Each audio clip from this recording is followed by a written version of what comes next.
Good morning, students. Welcome back to the session on advanced accounting. We are discussing accounting standards, and today we are starting with another accounting standard, that is on intangible assets. It is about AS 26. Now, as regards intangible assets, as we briefly touched upon this standard, that there are a lot of principles in relation to this standard which are similar to what you would have seen under AS 10. So we'll just try to link most of those principles with AS 10, and that will only help us to understand this in a better manner. So moving on to AS 26. Now, because the standard deals with intangible assets, so that's why, first of all, we need to understand the meaning of intangible asset.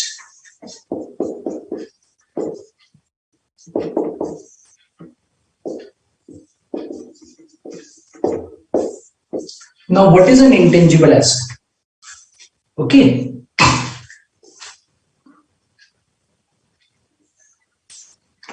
Now, as regards the intangible assets, first of all, it's like any other asset. Means, when we are talking about intangible assets, we are not talking about any transaction. We are not talking about any liability, but we are talking about an asset. Yeah. But there's a peculiar thing about intangible asset, and that peculiar thing is about its physical substance. Intangible assets are those assets which do not have any physical substance. It means an asset which is without physical substance. Something which will differentiate intangible asset from any other asset. For example, software. Now, software doesn't have any physical substance. Brand, if we talk about brand, now, as regards brand, there is no physical substance. And let's try to compare these two examples with any other asset. Say, if we talk about building, if we talk about furnitures and fixtures, both of them are the ones wherein we can say, yes, there is a physical substance. But when it comes to software, when it comes to brand, when it comes to trademark or any other intangible asset, they do not have any physical substance. So this is the first point which we need to consider whenever we talk about any intangible asset. Okay. Number two, this is something which is identifiable and over which entity has got the control, which is identifiable, separable, over which entity has got control.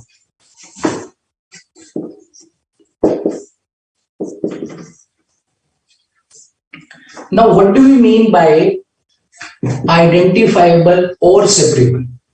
This means something which can be separated, something which can be sold out, something which can be leased out, or an asset from which some economic benefits can be generated by the entity and for which the entity should have control over that asset. Because if the entity will not have control over the asset, then the entity will not be able to separate it.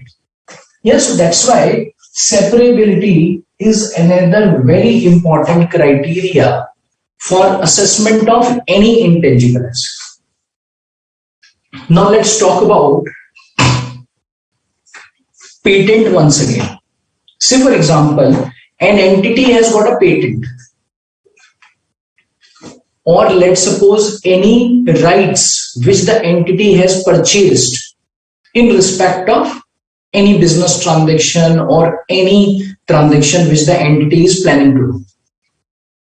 Now, because those assets, because those rights are the one over which the entity has got control, and because that control is exclusive to the entity, means entity has got control is the one point, but nobody else has got control over that asset. So that's why entity, if it wants, will be able to sell it further. Entity, if it wants, will be able to lease it out. Yeah. So that's why all of these aspects are very, very important in respect of any intangible asset. So we can also give some examples of intangible assets. We can say software.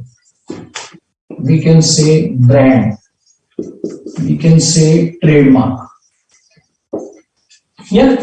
All of these are examples of intangible assets. Okay. Now,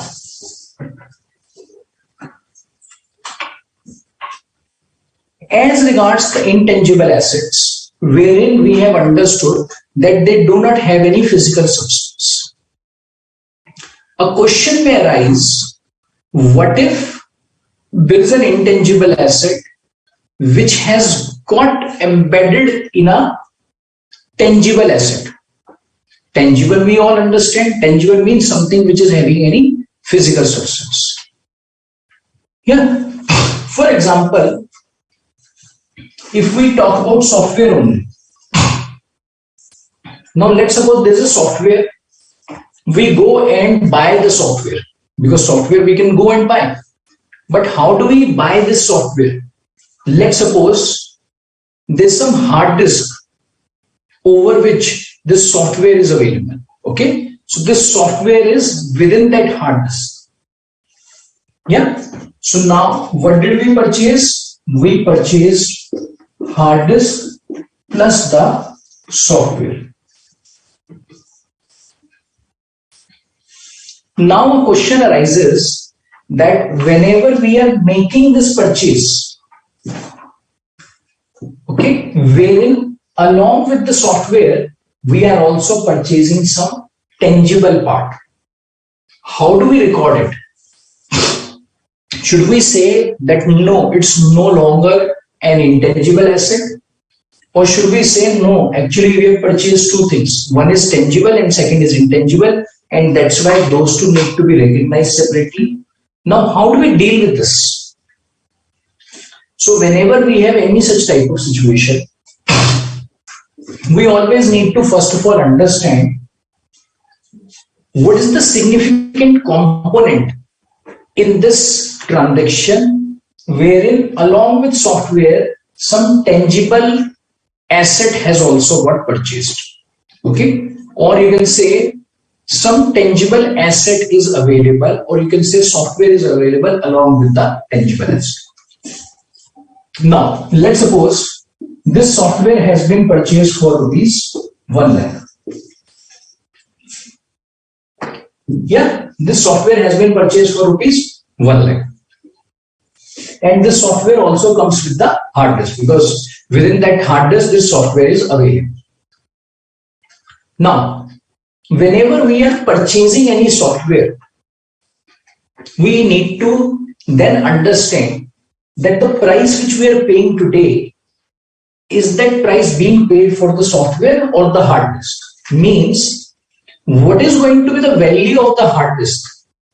Is it going to be the significant portion when it comes to the total pricing of this hard disk plus the software? Or we can say that this is a very insignificant element when it comes to the total price of the software plus the hard disk. If we can say that yes, this is going to carry a very insignificant portion when it comes to the total pricing of hard disk plus the software, then of course this part is not of much relevance to us. Why?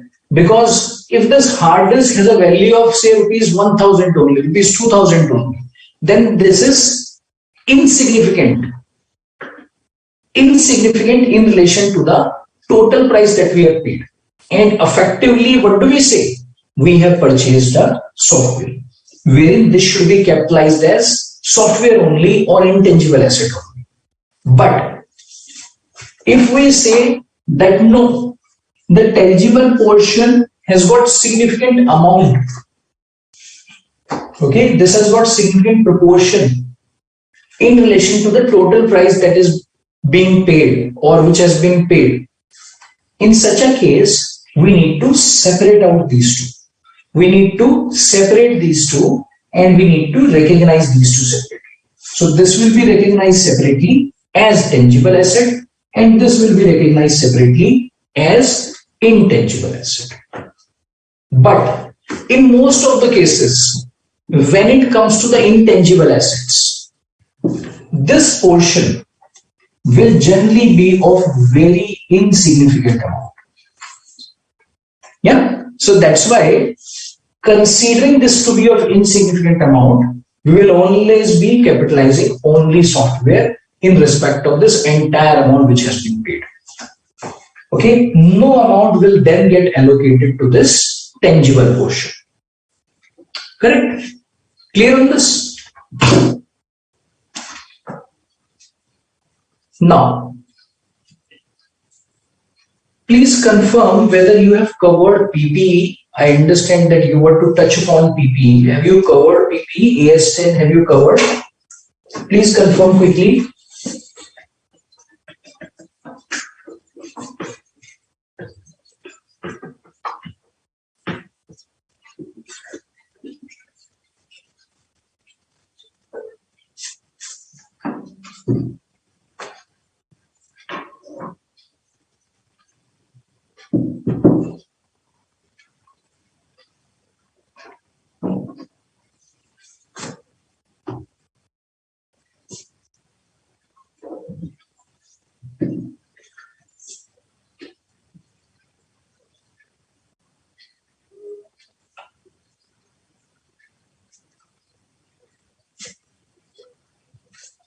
Yes, quickly.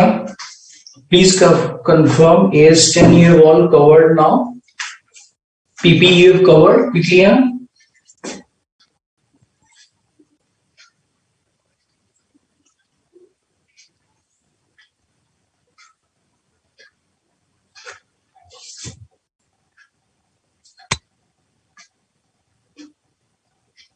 Okay, so Pooja is saying yes, that is significantly covered. Okay, great.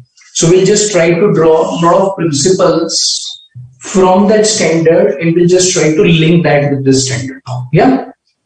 So now, in case of PPE, when you would have seen the definition, yeah, when it comes to the definition of the PPE, you would have seen that the PPE is something which is held for production purposes, for supply of goods or services, for rental to others, or for administrative purposes. Correct? Yeah. Same is the case when it comes to intangible assets. So along with this part of definition which we have just discussed, what is going to be the usage of intangible assets? It's going to be for the production of goods or supply of services. It's going to be for rental purposes, or it could be for administrative purposes. Means it's around the business purposes only that the intangible assets are going to be used. Okay. So this was all about the definition of the intangible asset. Now, moving on to the next part, that is about recognition.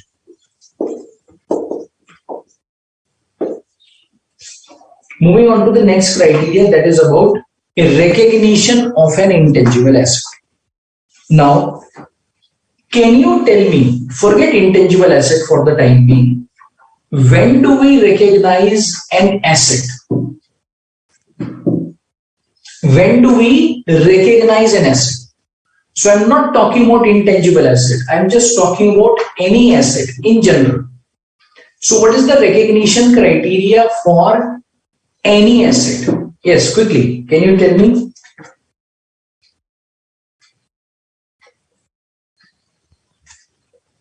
Quickly, can you tell me? What is the recognition criteria for an asset?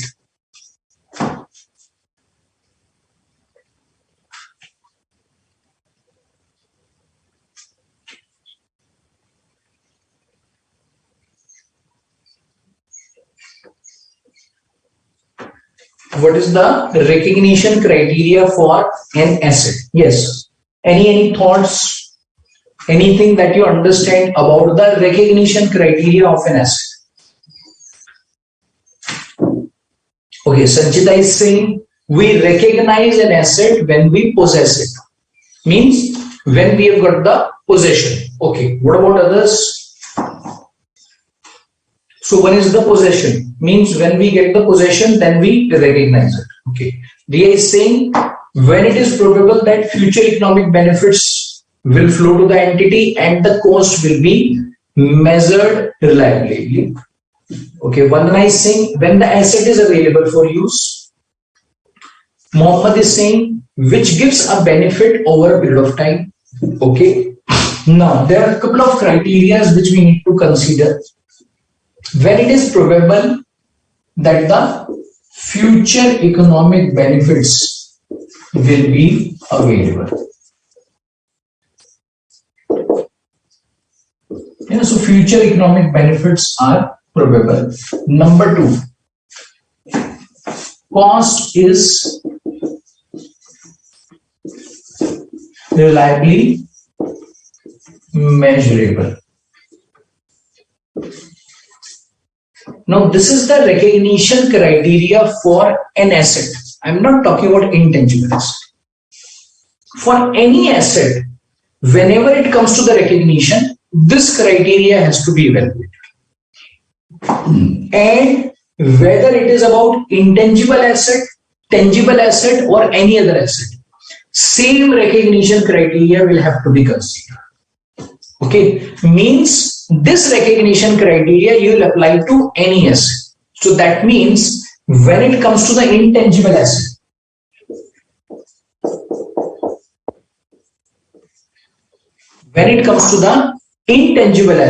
again we will consider the same criteria. And if you go back to AS10, if you go back to tangible assets, there again you would have seen same recognition criteria was available. Correct? Yeah. Okay. Now moving further onto the cost components. Now here again I would need your help. Can you tell me the cost criteria? Means for the purposes of measurement. What is the cost criteria? So when it comes to the measurement,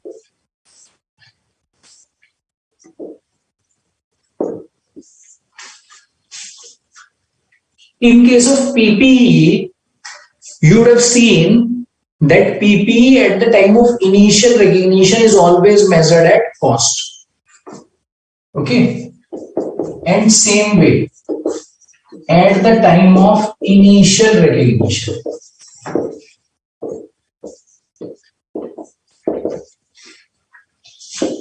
this is also measured at cost.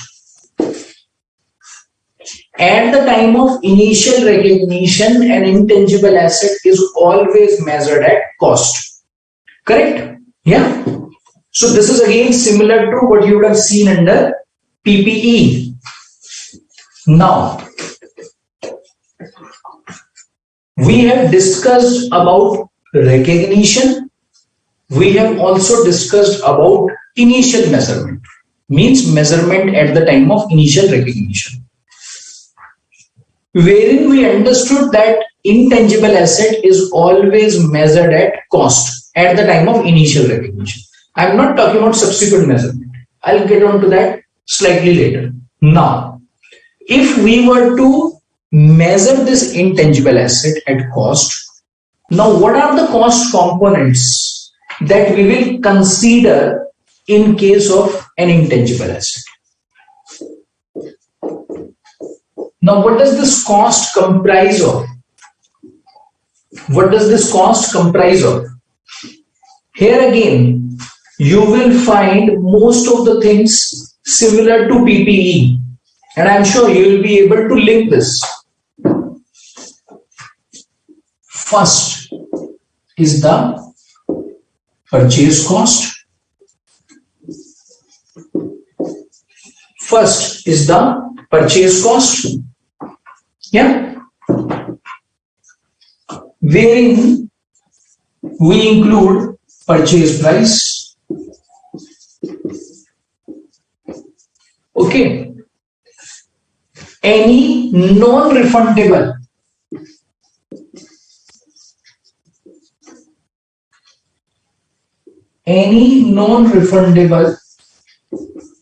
taxes or duties.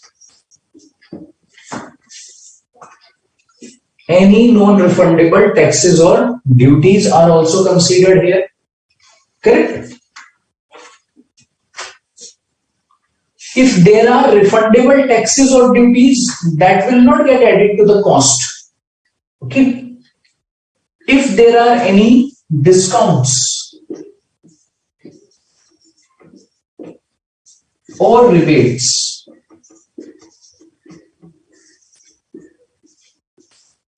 those are deducted.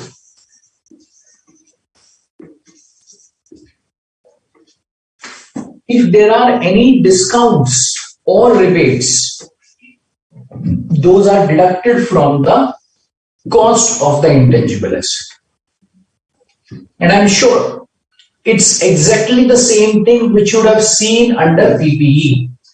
Yeah, I'm just hoping you are able to draw this relation. Yeah, Saurabh is saying cost incurred for making the asset available for use. That is correct, absolutely, because this is the cost incurred for making the asset available for use. Kushi is saying purchase price plus import duty plus other taxes plus any other directly attributable expense here. That's correct. Okay. Then Pooja Pradeep is saying direct purchase cost, attributable costs. Okay. So let's get on to attributable cost also. Now this is first cost component. Other than that, if there are any directly attributable costs,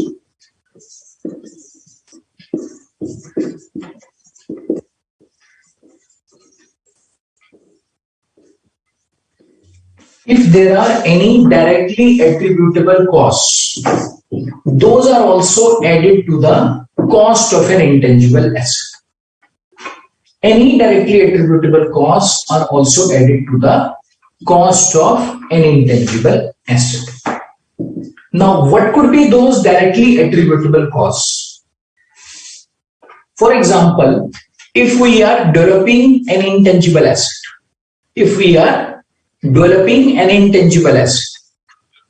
so we'll need manpower for that. Yeah, so we'll need manpower. Yeah, means employees will be required, consultants will be required, contractors will be required. Yeah, so the cost for the manpower, or you can say cost for the employees. We may also need professionals or the consultants in relation to that development activity. So cost of professionals, consultants. Okay. We may also need some infrastructure. For example, we may need building. Of course, building will be required wherein the work will be going on. So now that building could be on lease or could be owned by the entity. So if the building is on lease, then the rent of the building and if the building is owned, then the depreciation of that building, or we can say depreciation of building.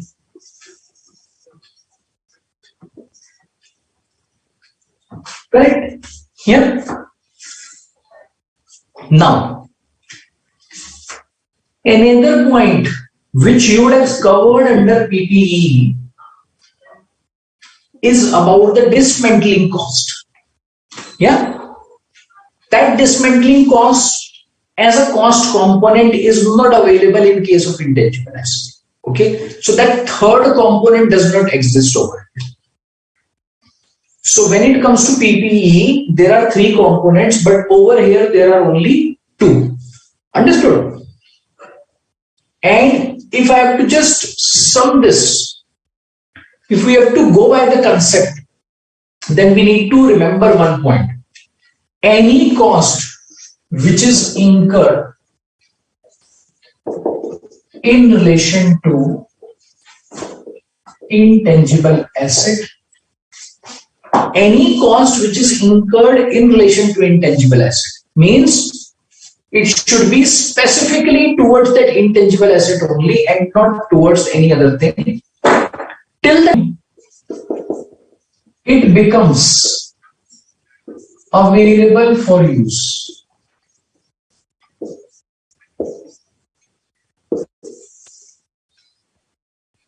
Till the time it becomes available for use, that cost can be added by us. That cost can be added by us towards the cost of intangible asset at the time of initial recognition. Okay, at the time of initial recognition. Now, this aspect is very, very important because there's a lot of confusion. Still, I can see there's a lot of confusion as around this concept of available for use, or you can say something which is ready for use. Yeah, available for use, or you can sample for this. Say we have developed an intangible asset and which is now ready to be used. But somehow we have not put that intangible asset to use. So does it mean that we can just keep adding the cost to that intangible asset because this has not been put to use? No. The moment it becomes ready for use, any further cost cannot be added to that. Understood? Clear on this? Yeah? Yeah? Okay. Now this was about the cost components which are required to be considered whenever it comes to the cost components. Okay. Now, as regards the intangible assets, as we discussed, that third component is not there. Yeah, that is missing. So we are not required to consider that aspect. Okay. Moving further on this, just give me 1 minute.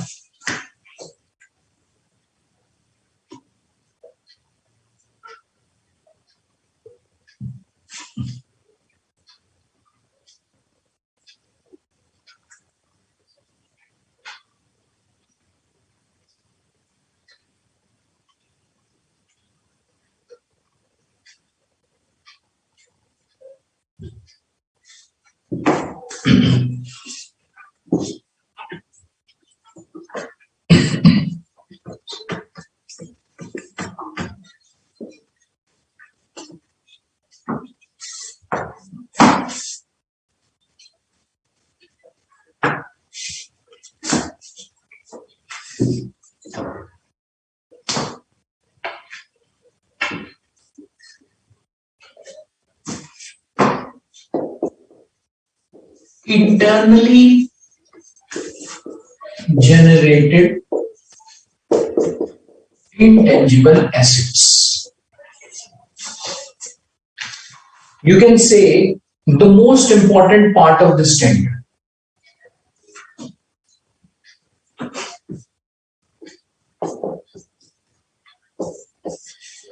The most important part of this tender. So now we will be discussing internally generated intangible asset. And before we talk about internally generated intangible asset, please remember that if there is any internally generated goodwill, it is not capitalized. Okay, if there is internally generated goodwill, that is not capitalized. But when it comes to any intangible asset which is other than goodwill, that can be capitalized. So let's understand about that. Yeah. Now, what do you mean by internally generated? Internally generated means something which is produced in-house, something which is developed in-house by the entity on its own, means which is not purchased. So there are two ways to acquire an asset. Either we acquire the intangible asset, or the other way is to develop the intangible asset in-house. Now we are talking about only those intangible assets which are developed in-house. Now how do we develop them? When it comes to the intangible assets which are being developed or which the entity intends to develop in-house, there are two stages which are required to be considered.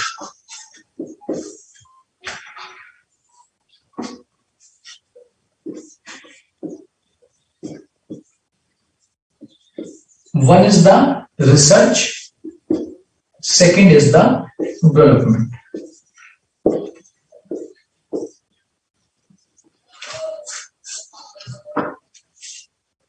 We always consider these two phases. So let's suppose if the entity wants to develop an intangible asset. So what would it do? It would start doing some research activity. Say the entity wants to come up with a software, come up with an app, yeah, for which some thought process is going on. Entity is not yet clear as to what is going to be developed or how is it going to be developed. Yeah, experiments are going on. Means they are just trying to work out as to how it can be best developed. But they are not yet very clear as regards the development of this intangible asset, means how this will be developed. Yeah, so that activity is going on. Yeah, which is more of in the nature of research, wherein the entity is just trying to obtain the knowledge to understand as to how they are going to develop.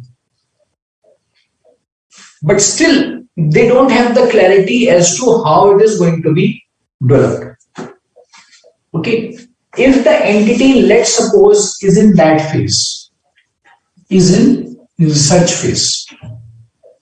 Now, during this phase, certain costs will be incurred by the entity. Now, what are those costs? Entity may need some material to purchase. Entity may have some labor cost, or you can say the manpower cost or the employee cost. Entity may also be incurring the cost of the consultants from whom the entity is seeking some advices. Yeah. Entity may also be getting into this entire activity within the premises. So entity may be using certain equipments. Yeah, certain infrastructure may be used by the entity, which could be on lease or which could be owned, which is either getting depreciated or on which rentals are being paid. Yeah, so all of these things could be going on. So all of these costs which are incurred by the entity, now how do we treat those costs? Standard says that till the time entity is in research phase, all those costs which the entity is incurring towards an intangible asset. So those costs are incurred towards an intangible asset only. Yeah, those costs are also very, very specific to that intangible asset. But even though those costs are specific to an intangible asset, because the entity is only in the research phase, that's why all those costs will go to P&L. All those costs will go to P&L. Okay. So any cost incurred during this research phase will go to P&L. And let's suppose this research phase is over. Now, what is the next step? Now the entity has got the clarity as to how this development will take place. Okay. Those experiments have stopped. And now the development of that intangible asset has started. That is not yet developed. That development has started. And the entity is in the process of developing the intangible asset. In such case, any cost which is incurred will be capitalized. So any cost which will be incurred during this phase will be capitalized. Yeah. Now, next thing which arises is about the assessment of these two phases. Please remember that when it comes to development of an intangible asset, or when it comes to assessment of an intangible asset which the entity is either generating internally, planning to generate internally, in such a case, the bifurcation or the assessment as to whether the entity is in research phase or the development phase is very, very difficult. It's a very, very difficult exercise. Okay, there is no rule which is available through which we can draw a line. Yeah. Now, what is the difficult part? Difficult part is to draw a line as to when the research phase will get over or has got over, and when the development phase has started. This is very, very subjective, for which a thorough assessment is required. But for your purposes, things are not going to be difficult. Yeah, I'm just talking about the practicality. Practically, it's very, very difficult to draw a line between these two phases. Means when this is going to end, or when this has actually ended, and when this development phase has started. For your purposes, the question will give you complete clarity. Yeah, so for your purposes, it's not going to be that difficult, and that's why we can also pick up some examples. Examples of those activities which will reflect whether the phase is the research phase or the development phase. So you can all move on to page number 1.128. So there are some activities which are explained, which will reflect that the phase is the research phase and not the development phase. So what are those activities which the entity will be doing only in the research phase and not in the development phase? First, activities which are aimed at obtaining new knowledge.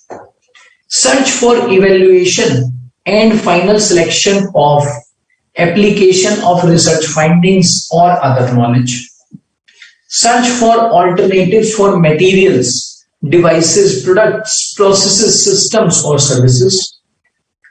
Formulation, design, evaluation, and final selection of possible alternatives for new or improved materials, devices, products, processes, systems, or services.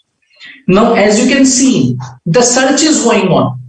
Alternatives are being assessed, but there is no clarity in respect of all of these activities. Yeah. So all of these things are being assessed.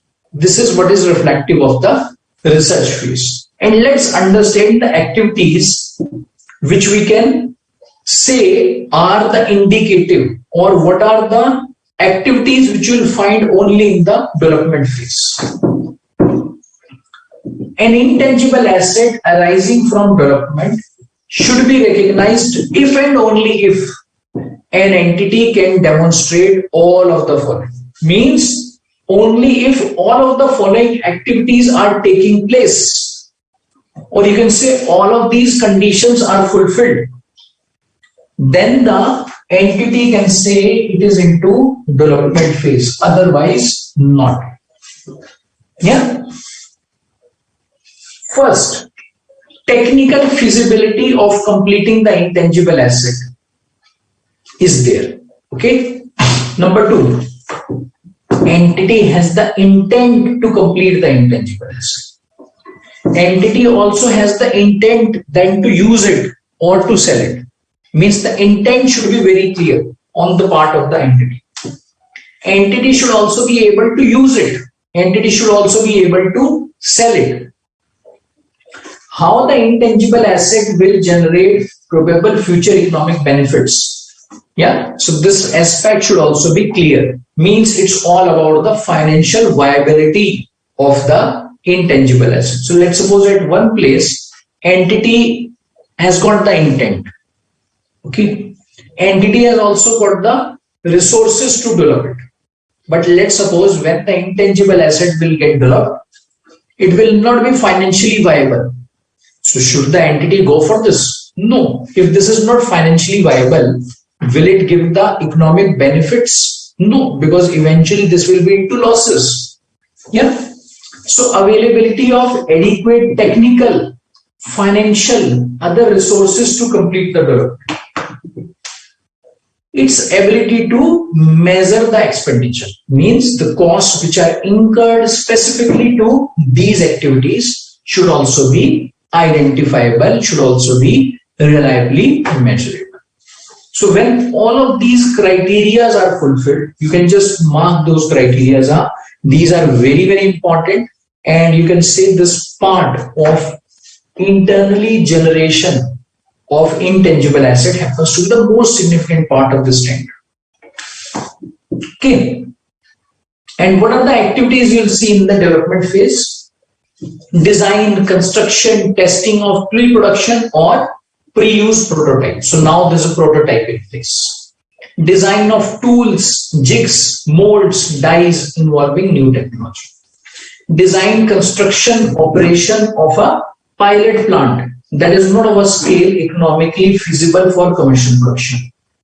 Design, construction, testing of a chosen alternative for new or improved material device product. Okay. So now you can say that the designing is taking place. The development has actually started. Clear?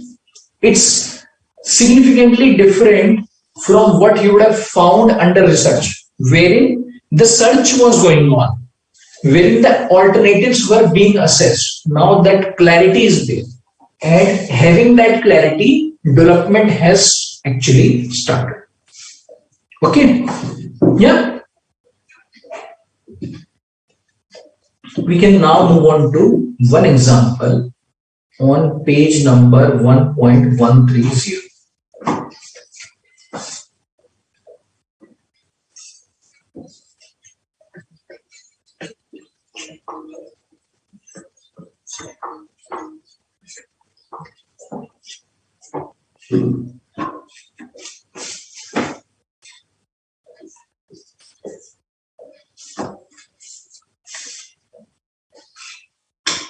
An entity is developing a new production process. During the year X1, entity incurred rupees 10 lakhs, of which 9 lakh was incurred before 1st of December 2000 X1 and 1 lakh was incurred between 1st December 2000 X1 and 31st December X1.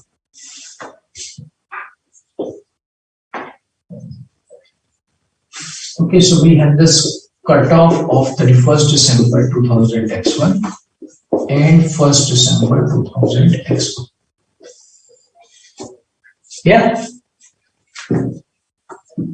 So it incurred 10 lakhs, of which 9 lakh was incurred before this period. So up to this period, 9 lakhs was incurred. And 1 lakh was incurred between 1st December X1 and 31st December X1. 1 lakh was incurred over here.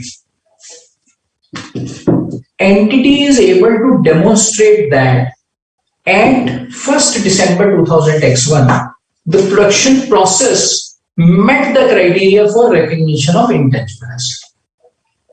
Okay. So this is the date when the recognition criteria for intangible asset was met. Recoverable amount of the know-how embodied in the process, including future cash flows to complete the process before it is available for use, it is estimated to be 5 lakhs rupees. Now what is this know-how? Intangible asset. Its recoverable amount is available, 5 lakhs. Now what is recoverable amount? I'll come to this.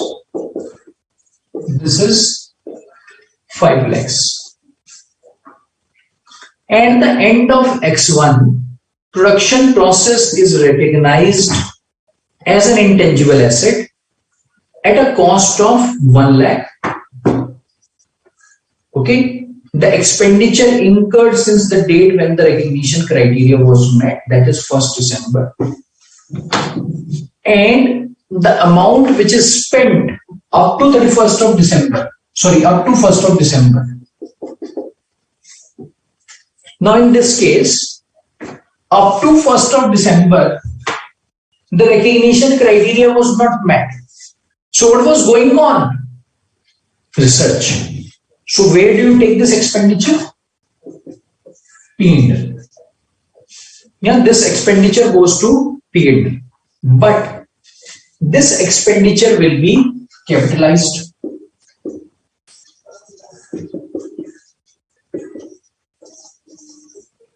Okay, this expenditure will be capitalized. Yeah.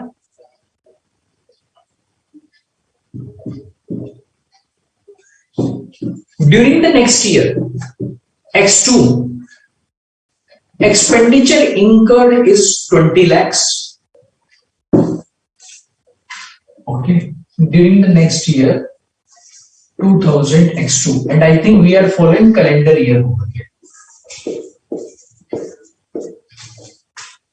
We are following calendar. Okay. The recoverable amount of the know-how embodied in the process is estimated to be 19 lakhs. Now this recoverable amount has changed to 19 lakhs. I'll let you know what is the use of this recoverable amount. For the time being, ignore this. Now, at the end of year 2000 X2, cost of production process is 21 lakhs. Okay. Now over here 20 lakhs has been incurred. And let's now try to understand this complete process. When we started developing the intangible asset, what was the cutoff date? 1st of December. Correct? This was the cutoff date. This was the cutoff date. Correct? So any expenditure we incurred before this, where do we take it? P&L. Yeah. After 1st of December, up to the end of this year, 1 lakh was incurred. So what did we do? We capitalized that. But was the intangible asset developed in full? No. This has been going on. This is still going on. So this development continued up to the end of next year. And next year, once again, the amount which is incurred, 20 lakhs, what do we do with that? That will also be capitalized. That will also be capitalized. Yeah. So now, as regards this intangible asset which is getting developed, what is the cost of this intangible asset? 1 plus 20. 21 lakhs is the cost of this intangible asset. Correct? Okay. Now this is something we have understood in respect of internally generated intangible asset. So the final conclusion is what? Any cost which is incurred up to the research phase will go to P&L.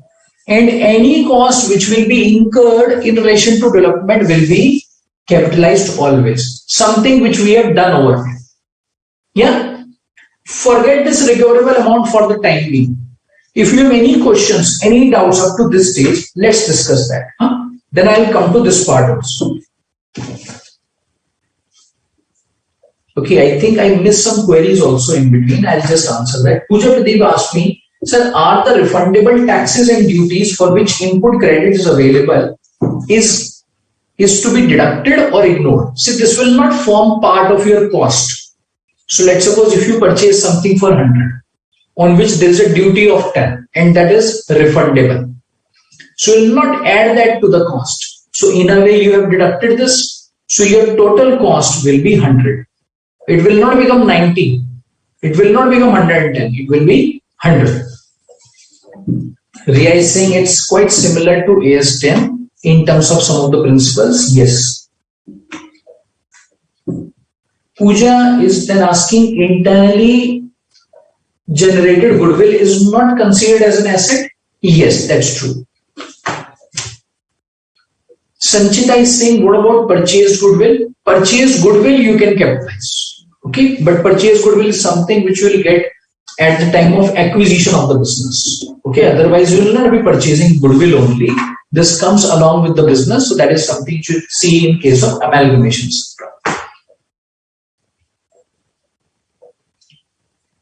Okay, Mahima is saying, what is pilot plant? Something which is in the process, which is not yet fully developed. Okay. Any questions? Please let me know.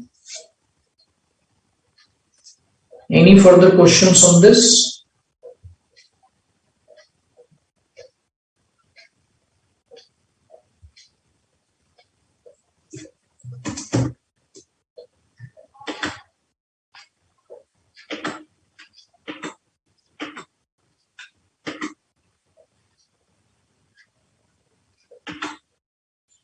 Yes, quickly.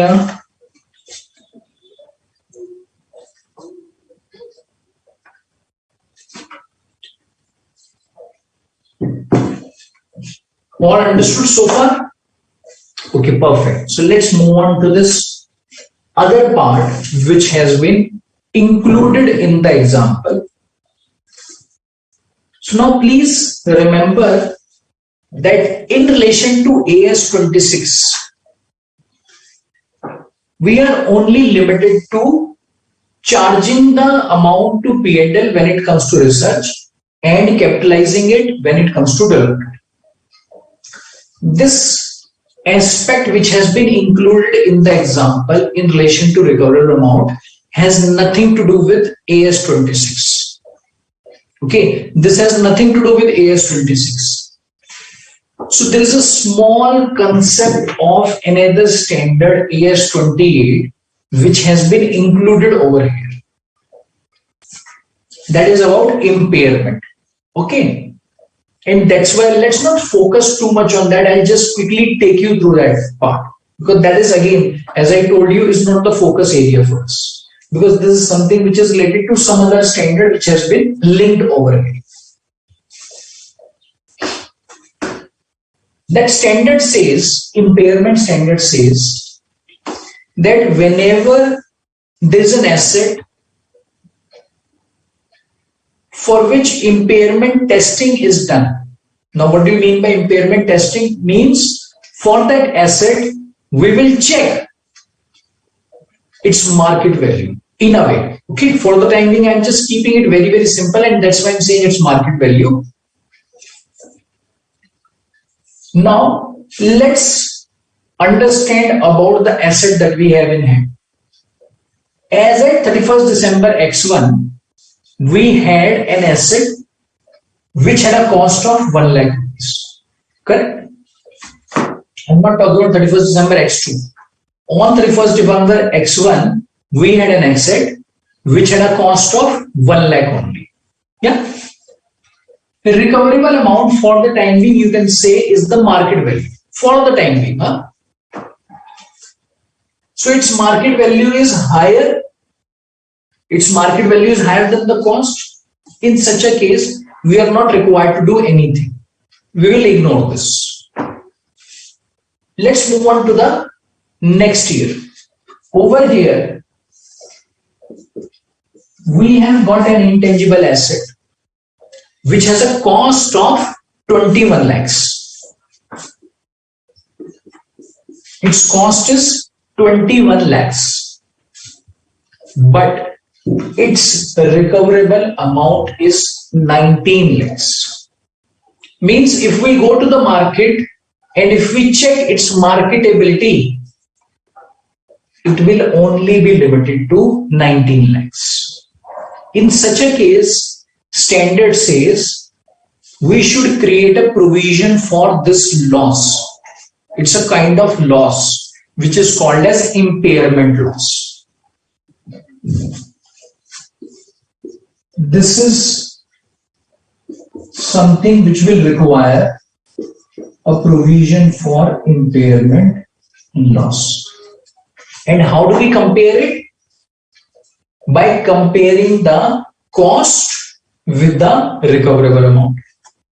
Now, because the cost is higher than the recoverable amount, so that's why we need to bring the cost to its recoverable amount by creating a provision of 2 lakhs.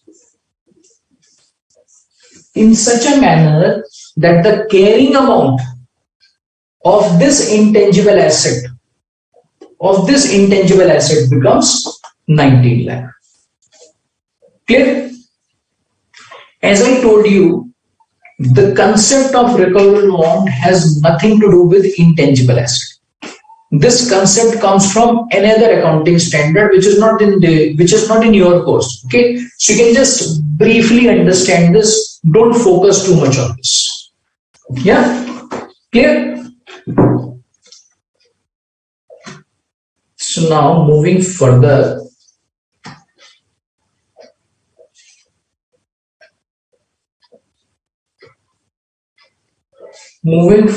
onto the intangible asset in terms of its subsequent measurement.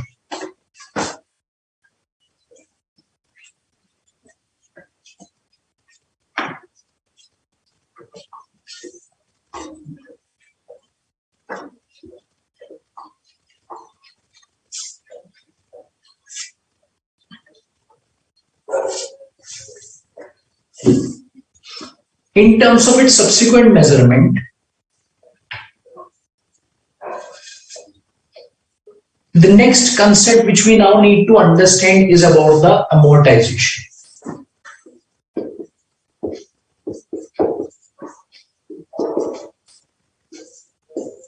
And this is similar to depreciation which you see in case of PP. Exactly similar to depreciation. So how do you measure PP subsequently? You depreciate it every year, every period you depreciate it. Now that term of depreciation has been changed to amortization in case of intangible asset. So in case of intangible asset, we don't call it as depreciation. We call it as amortization. So a different term has been used over here. Yeah. This is called as amortization and not depreciation. Correct? Can you tell me how do you depreciate? How do you compute the depreciation? Quickly. How do you compute the depreciation when it comes to the PP? We'll just try to link that with PP and you will find it very simple. Quickly, over to you.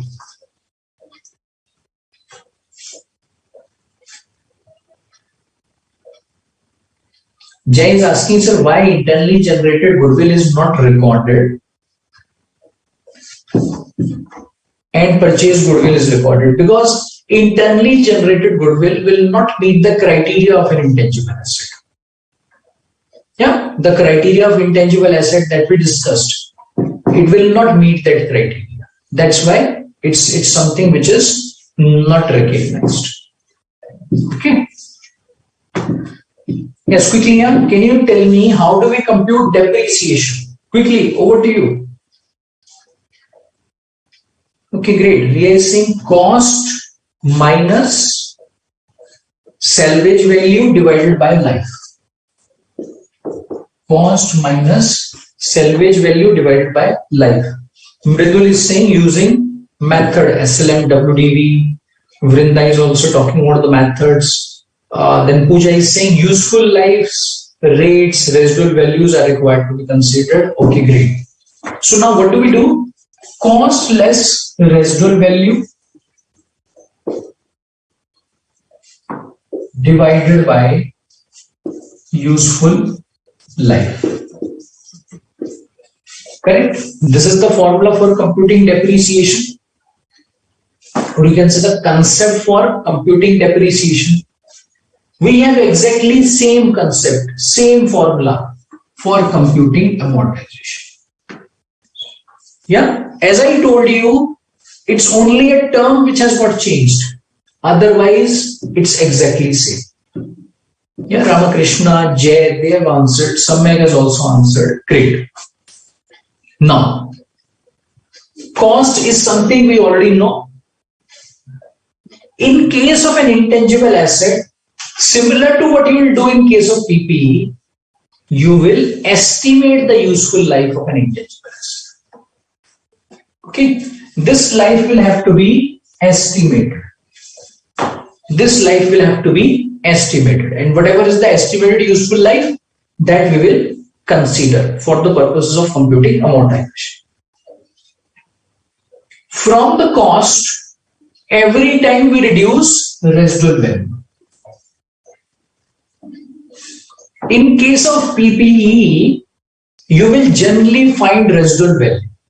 Generally, it will be some value. But when it comes to intangible asset, residual value would generally be nil. This would generally be nil. Generally, it is nil when it comes to intangible asset. Because let's think about an intangible asset. Huh? Let's suppose if we are talking about software, we are talking about brand, trademark. Just think about its residual value after 5 years. Can we say it will have 5% value, it will have 10% value, it will have 3% value? No. Generally, it's nil. Okay. So generally, you will find residual value to be nil. Okay. That is how we compute amortization. Clear on this? Clear on the concept of amortization? Yeah.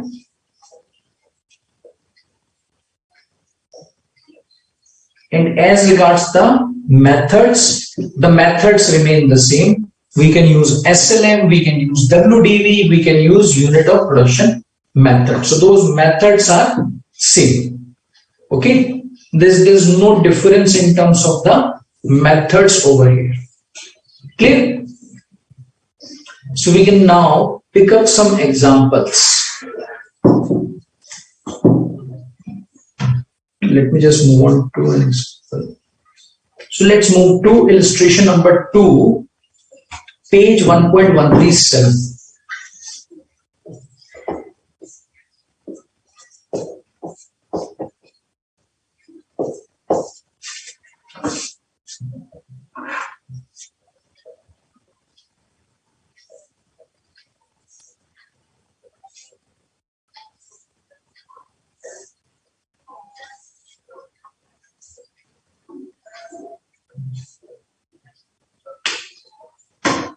Okay, I think Pooja is clear on this.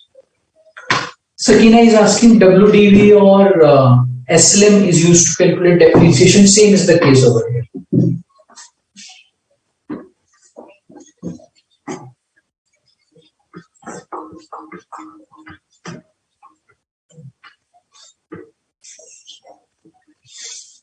Jagdevi is also clear on this. Okay, great. So now moving on to illustration number 2, please.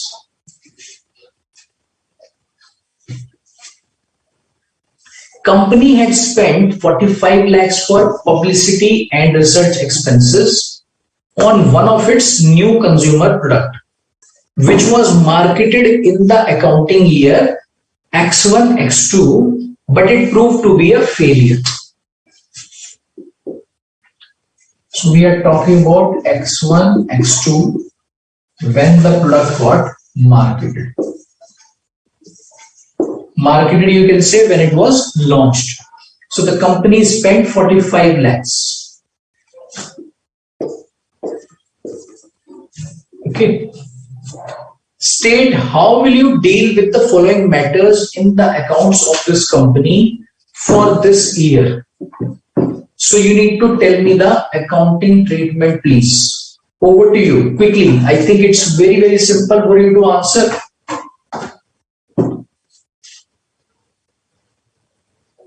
Yes, quickly. Tell me.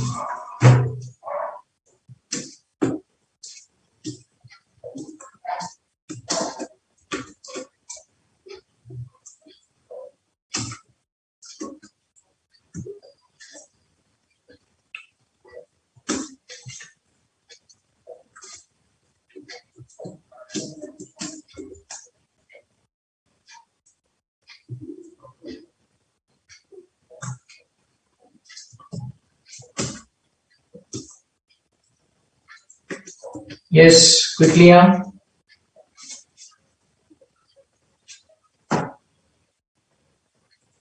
So what is your answer?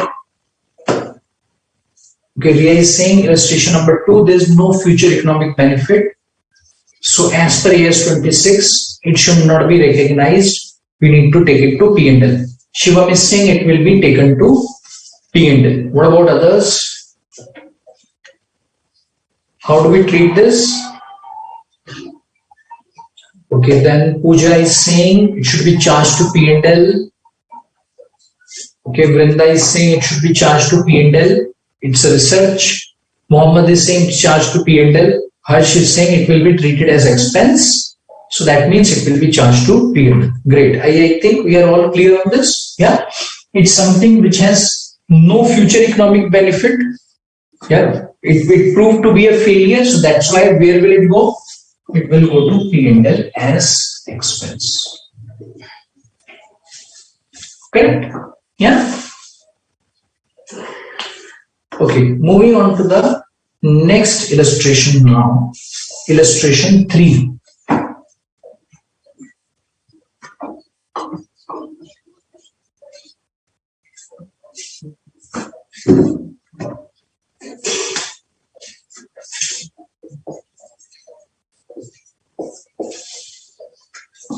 A company with a turnover of 250 crores and an annual advertisement budget of 2 crores had taken up the marketing of a new product. It was estimated that the company would have a turnover of 25 crore from this new product. Okay, so the existing turnover of the company is 250 crore and the company is in the process of marketing a new product for which there is a budget of 2 crores. And the company has estimated its turnover of 25 crore from this new product. Okay.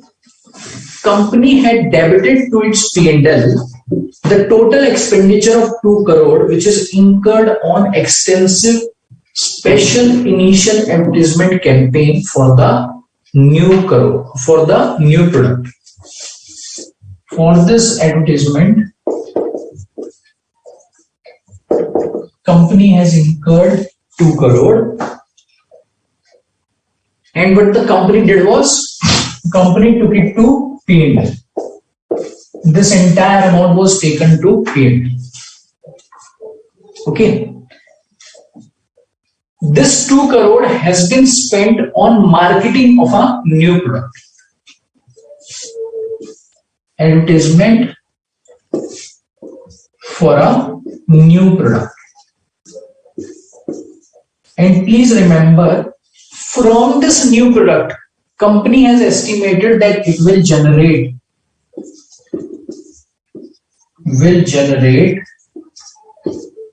25 crores.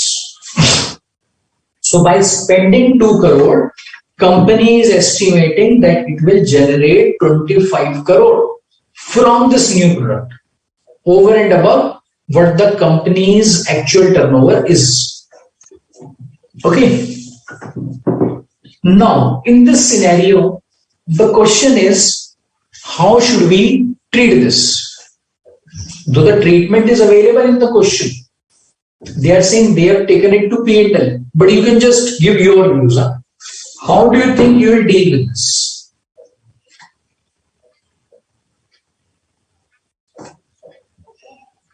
Yes, quickly. How do you think you will deal with this? Over to you. Shivam is saying it will go to P&L. Okay. Riya is saying it's an advertisement expense, so it's the correct treatment to recognize 2 crore in P&L.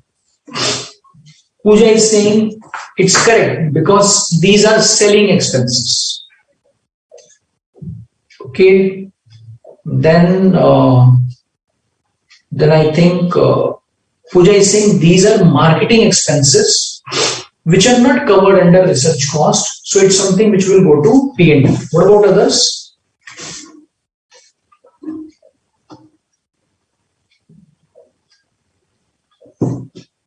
Okay, Rohan is saying it should be taken to P&L. Sanchita is saying it will go to P&L. Rakesh is saying these are advertisement expenses and these should be deferred. Okay, what about others?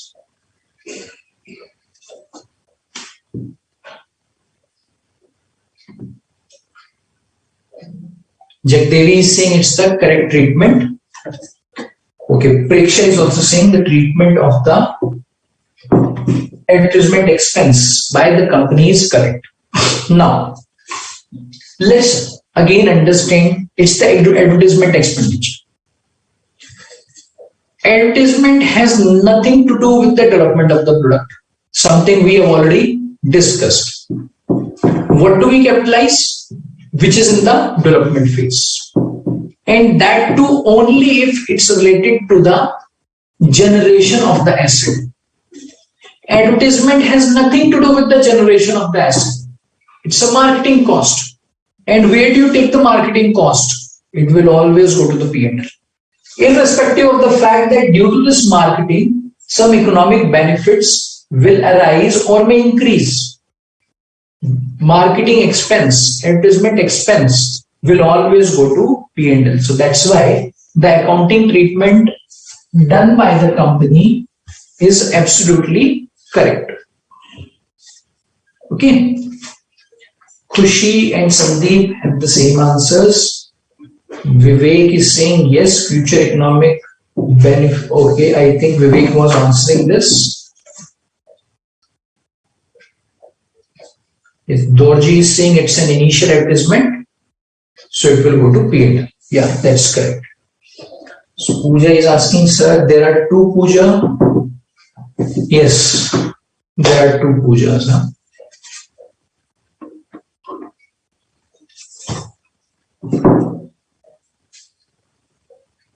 All right, so with this, we come to an end to this standard also.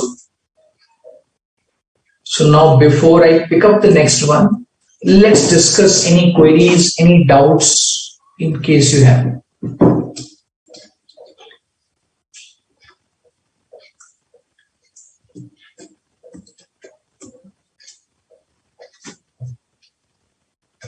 Yes, any questions, any doubts that you may have, please let me know. Then we'll move on to the next topic.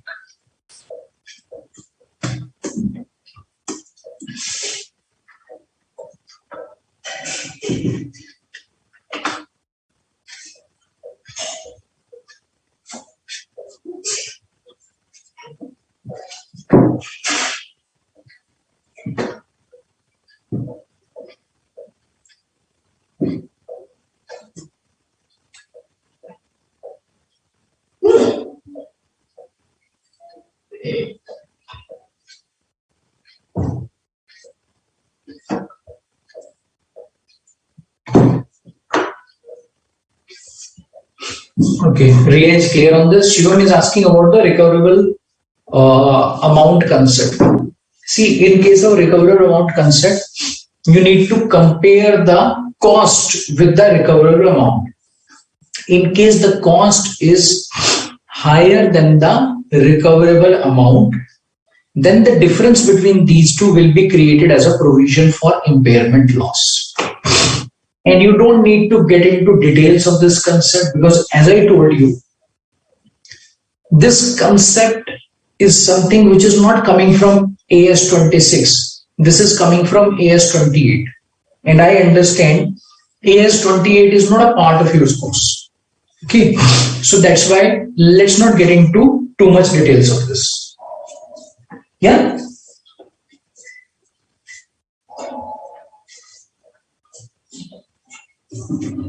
Okay, Sharan is clear on this. Charu is also clear. Great. Jagdevi is asking, sir, please explain in example what do we do with 5 lakhs recovered amount? Nothing, because the cost was 1 lakh. The recoverable amount was 5 lakhs. So we don't do anything with the recoverable amount. We will do anything with the recoverable amount only when it will be lower than the cost. When it is higher than the cost, we have nothing to do with that. Okay.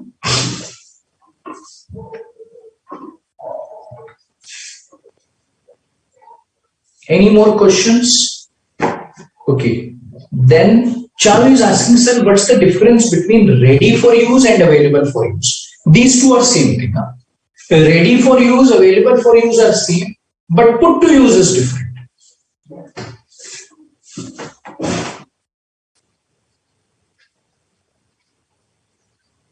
Okay, then Pooja has a query around AS22. So Pooja, please park these queries to the end of the session. Huh? Okay, we can discuss this, but please let's discuss towards the end of the session.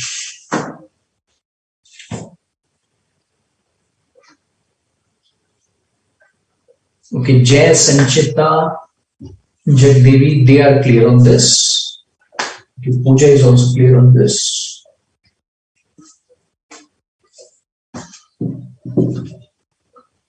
Great. So we can now move on to the next topic.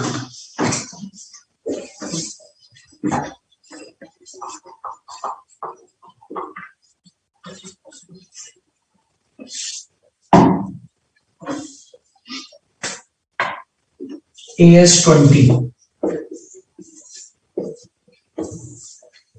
Another very important and relevant topic, but it's not something which has to do with the recognition or measurement. This is something which will only be limited to the disclosure requirements. But I think we can now take a break, and after the break, let's start with this new topic. Okay, because there's no point just starting it and then once again taking a break. So let's take a break now, and in case there are any queries of yours, you can just keep sending it. After the break, we will start with this new topic, AS20. Yeah.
Hi, welcome back.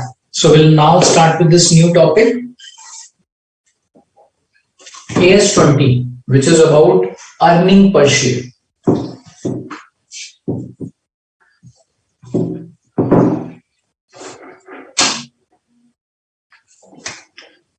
As we discussed, this standard doesn't deal with the recognition or measurement criteria. This standard only deals with disclosure requirement. That's it.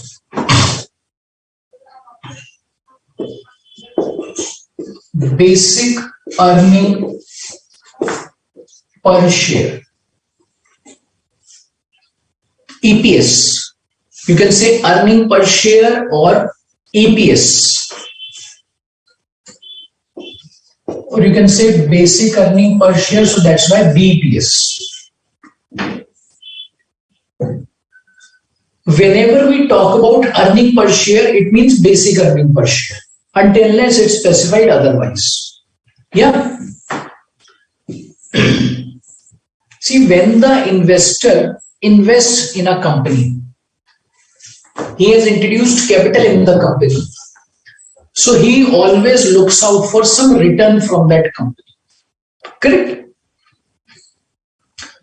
Or you can say the investor looks around some of the indicators which reflect the performance of the company. So one of the performance indicator of the company happens to be EPS. You can say this is one of the performance indicator of the company, means how the company has been performing or how the company has performed during the year, during the period, is something which we can see over here. Okay.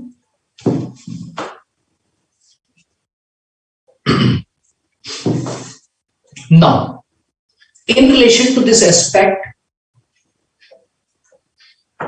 when it comes to the basic earning per share or the earning per share, there's a formula which we can say is required to be used. What is that formula? Net profit or loss attributable to equity shareholders. Attributable to equity shareholders. Net profit or loss attributable to equity shareholders divided by weighted average number of equity shares outstanding during the period. Weighted average number of equity shares. Weighted average number of equity shares outstanding during the period, or you can say year. Yeah, that is how we compute basic earning per share. So basically we need to understand two things, numerator and the denominator. Yeah.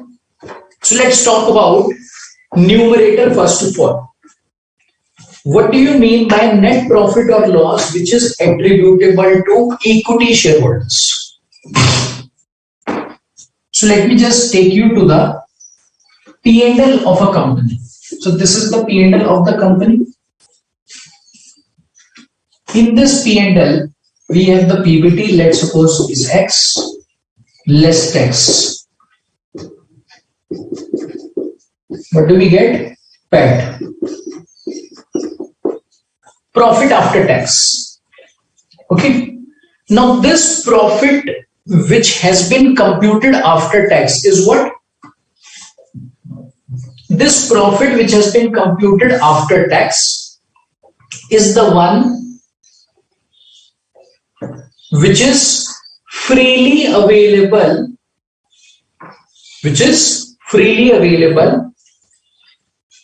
to the shareholders of the company.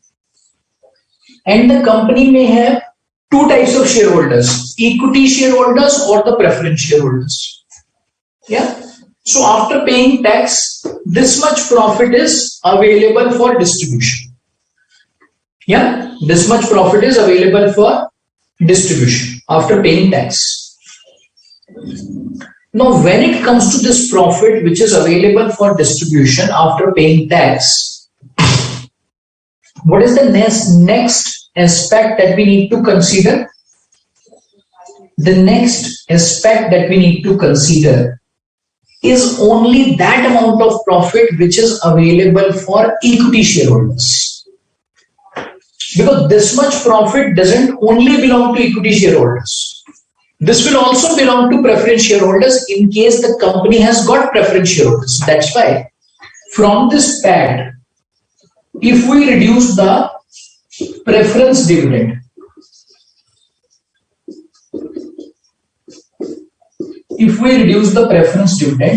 then what do we get? Profit which is attributable to equity shareholders. Yeah, correct? Clear on this? So whenever we are looking at this net profit or loss, which net profit or loss are we talking about? Only that profit or loss which is attributable to equity shareholders. Yeah. So that means in case we have the profit available, which is after tax, we need to reduce the preference dividend. But preference dividend will only be reduced when the company will have the preference shareholders, otherwise not. Clear? Clear on this? Yeah. This is quite easy to understand. Let's move on to the denominator now.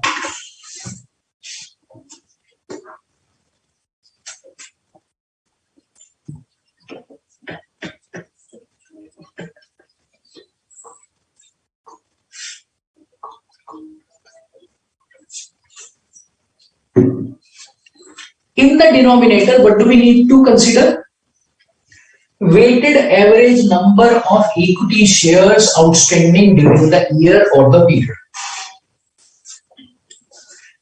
Say for example, a company has equity share capital of rupees 1 lakh, in which case there were 10,000 shares of rupees 10 each. Yeah, there were 10,000 shares of rupees 10 each. Okay.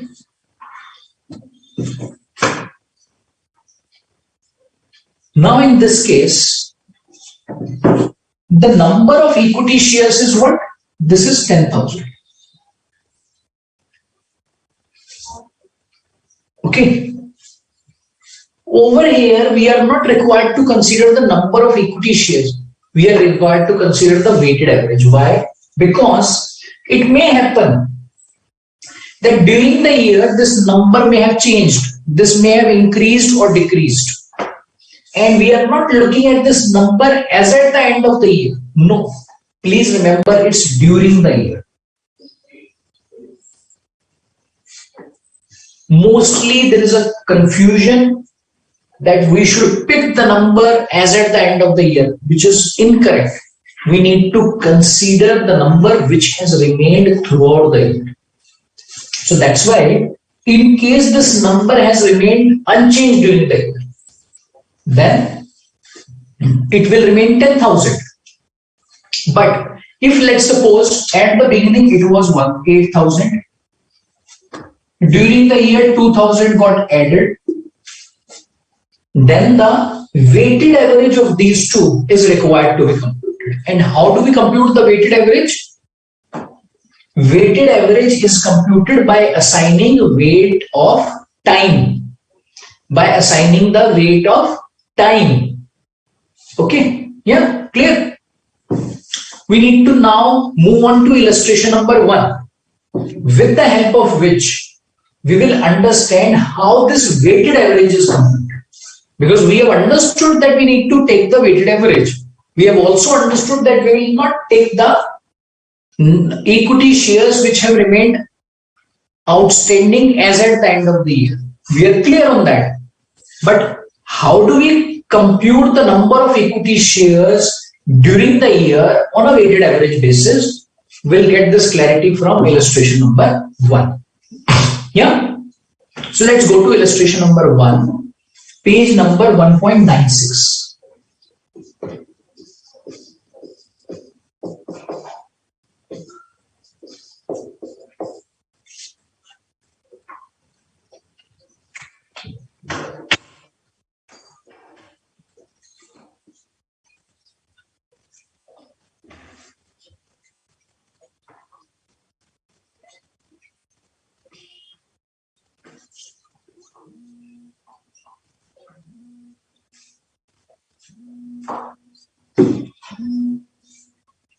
Page number 1.96. Yeah.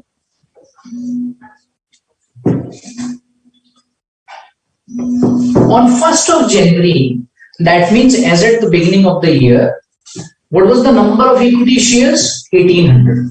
As at the beginning of the year, the number of equity shares was 1800. On 31st of May, new shares were issued. 600 shares were issued. And the number became 2400. On 1st of November, company bought back 300 shares, because of which the number came down to 2100. Yeah. And as at the end of the year, what is the number? 2100. Now in this example, the amount of share capital is not given to us. Only the number of shares is given. And what do we need? Only the number. We don't need the amount of share capital. Correct? Okay. So now let's understand how do we compute the weighted average number of shares which have remained outstanding during the year. Very simply, what do we start with? We have 1800 shares at the beginning of the year. So weighted average number of equity shares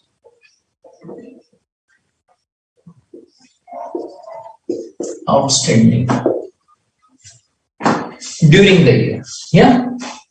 So we started with 1800 shares, and these shares remained up to 31st of May, because after that number has changed. So we'll assign the proportion of time of 5 months. After that, this number became 2400.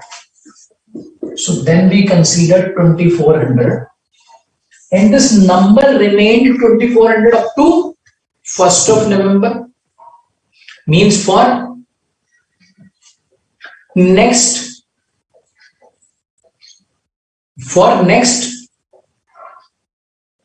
5 months. Yeah, for next 5 months, this number remained 2400. And after that, this number became 2100, and it remained 2100 for 2 months. So we'll assign the weight of 2 months over here. Okay. Yeah. So now with this, what do we get? With this, what do we get? If we compute this, 2100 shares. This is how you will compute the weighted average. By chance, weighted average comes out to be the same number, which is also the closing number as at the end of the year. Please don't assume that the closing number as at the end of the year will always match with the weighted average. Yeah. By chance, the numbers are such that it is matching with that. Okay. There is another way to compute this. Now let's suppose instead of considering these additions or deletions on a cumulative basis, if we go by the numbers which got changed. So there is another way, alternative to compute the weighted average. What is that alternate? 1800 is there for 12 months. So assign the weight for 12 months. Yeah. 600 got added on 31st of May. So 600 shares were there for 7 months. And from these two, we need to reduce 300 shares which were bought back. And these were for the period of 2 months. You will get the same answer of 2100 shares. Yeah, so this is alternative 1. This is alternative 2. Yeah, so we have got alternatives to compute this. Clear? Clear on this?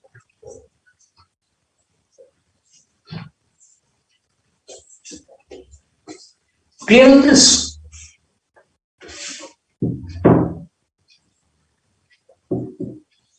Any questions, any doubts? In case you have on this, please let me know.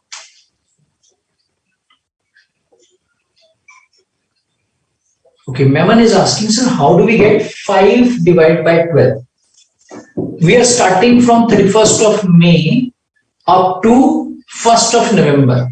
Okay, we are considering the number of months. We are not going by days. So it will be 5 months only. Yeah. Are you clear on the approach of computing this weighted average? Okay, Pooja is clear.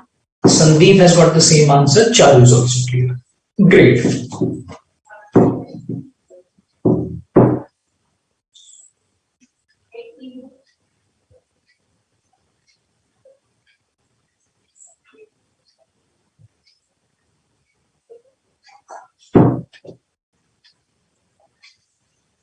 Now at times, it is also possible that we have partly paid shares.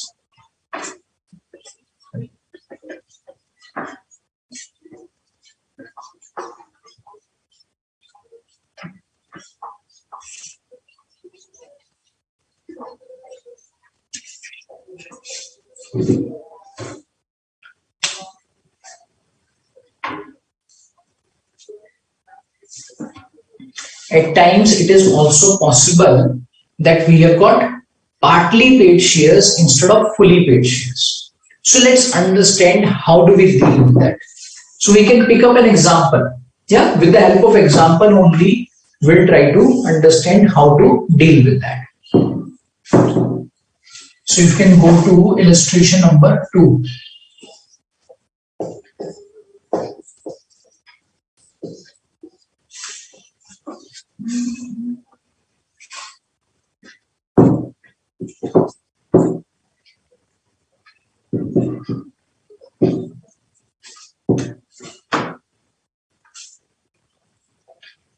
On 1st of January, as at the beginning of the year, the number of shares was 1800. The number of shares was 1800. And the face value was rupees 10. Paid up value was also rupees 10. Okay. So this part was okay. On 31st of October, new shares were issued. So we are following a calendar year, please. In this case, we are following a calendar year. New shares were issued 600, which had a face value of rupees 10, and for which only rupees 5 was paid up. Only rupees 5 was paid up. Okay. Means during the year, we have got fully paid up equity shares as well as partly paid up equity shares. In such a scenario, how do we compute the weighted average number of shares? Okay, let's understand that. Weighted average number of shares.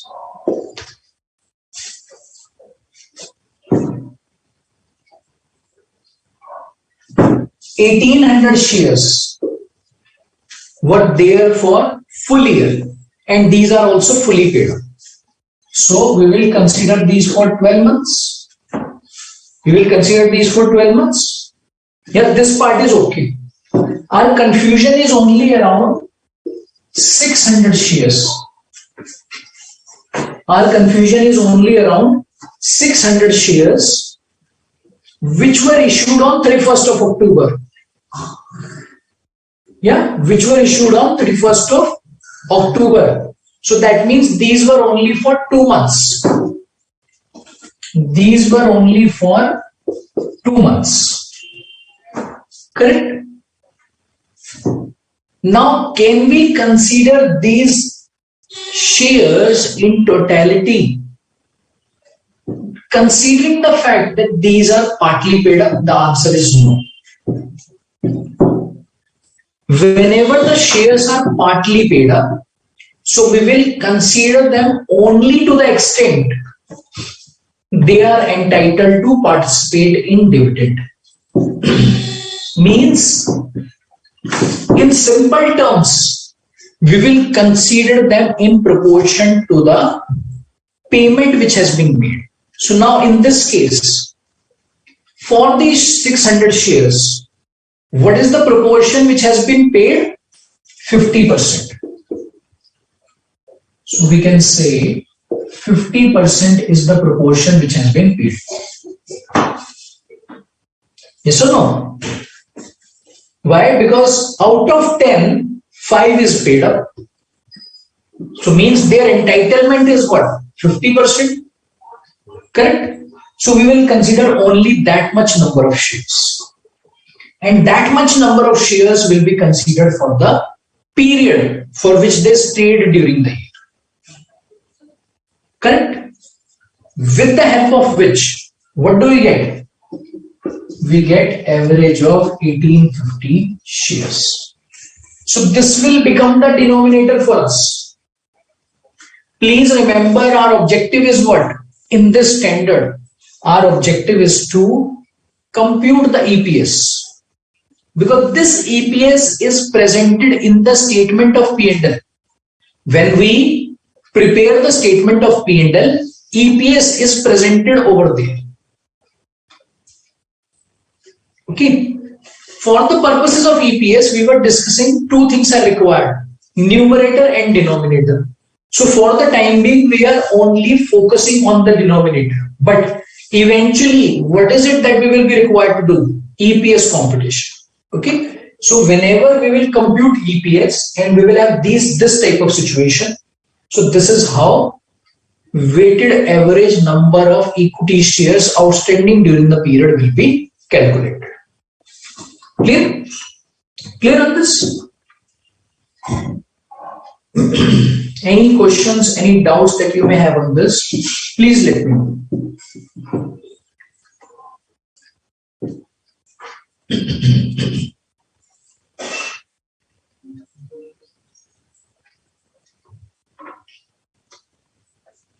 Pooja is saying converted into equivalent number of shares or converted into fully paid up. No, we are not converting into fully paid up. We are considering only those shares, or you can say shares in that proportion which is fully paid up. Okay. Vinod is asking, sir, if the paid up is not half, then we shall put 300 into paid up divided by face value. Yes, that's the correct thing. So I am not saying this will be half always. It may be 4 out of 10, it may be 3 out of 10, it may be 8 out of 10. It can be either way. Yeah.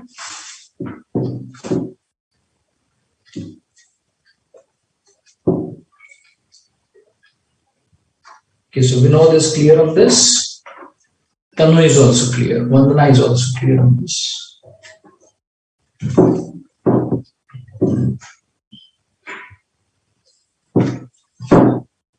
Kanishk is asking, sir, it is deducted under PAT in the statement of P&L? No.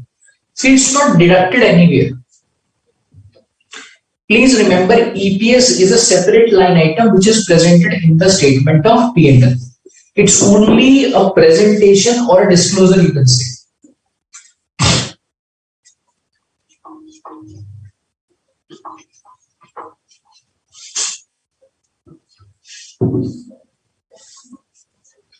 And what does this EPS reflect?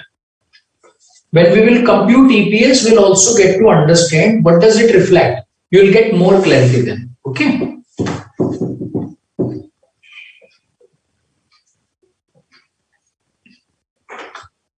Yeah, so shall we move further? Hope you are clear on this.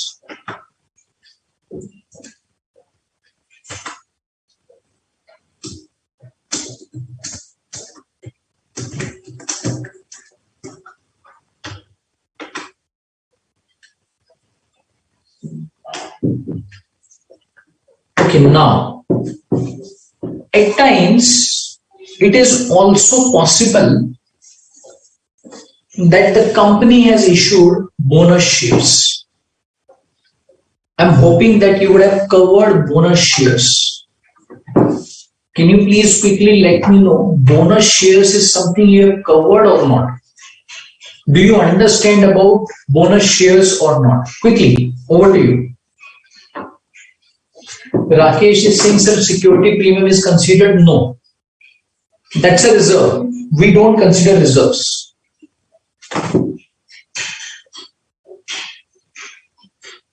Pooja is saying we have to ultimately consider the capital that is used. That is paid, not used. Kanishk is saying, is it deducted under PAT in the statement of P&L? No. So there is no deduction. I'll tell you how this is disclosed. Charu is saying if these are issued on premium, then like share of 10 at 12, do we consider this additional amount? No, you'll ignore it. In that case, it's considered as fully paid up. Okay.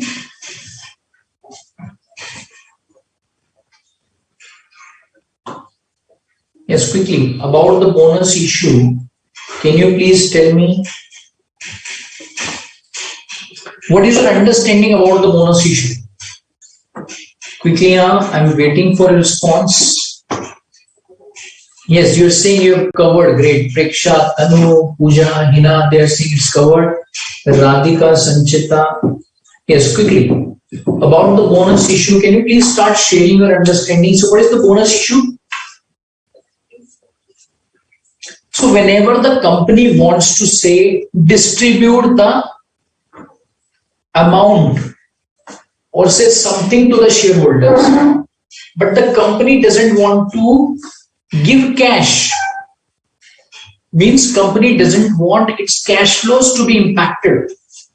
So one of the mechanisms which is available to the company is to come up with a bonus issue. So what is the bonus issue?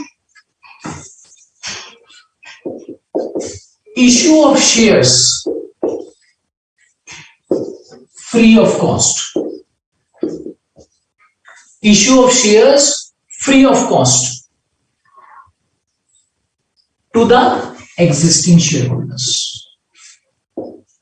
Issue of shares free of cost to the existing shareholders. Correct? Yeah. This is also called as capitalization of reserves. Why is it called as capitalization of reserves? Because there is no cash flow which is involved. Let's suppose company has issued shares worth of rupees 1 lakh to its existing shareholders. So what is the accounting entry company will pass? Reserves debit to equity share capital. Yeah, because this will move out of reserves. So reserves have got reduced and the capital has got increased. Means reserves have been converted into capital. But there is no cash flow which is involved. Yeah. There is no bank which is required to be debited. Bonus issue is something which is only given to the existing shareholders. It is not given to the new shareholders. No. It is only given to the existing shareholders. It's something which is free of cost. It's something which is free of cost. And I can see the same understanding from many of you about the bonus issue.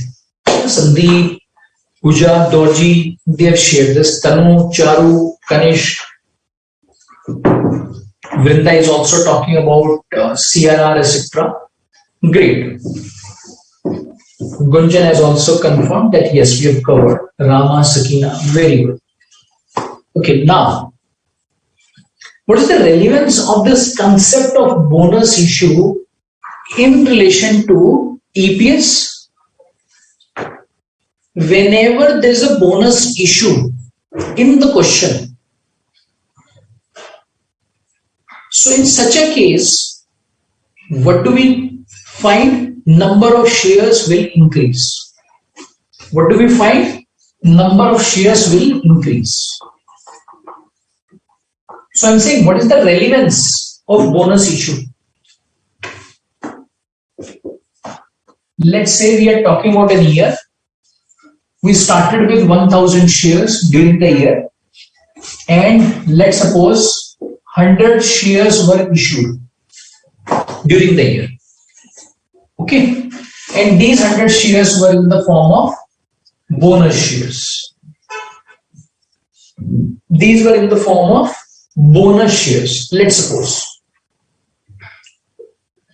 Now, because these were in the form of bonus shares, this was a bonus issue. So that's why our denominator will have to be computed. Yeah. So how does it impact us? Our weighted average number of equity shares which is required to be computed will have some impact. Correct? Yeah. So that's the relevance of the bonus issue. Now, in relation to bonus issue, standard says that whenever there is a bonus issue,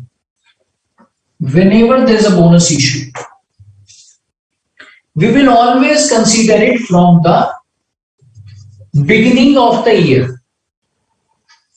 Unlike what we have just seen, whenever there was an issue, from which date we used to consider it? From the date issue was given.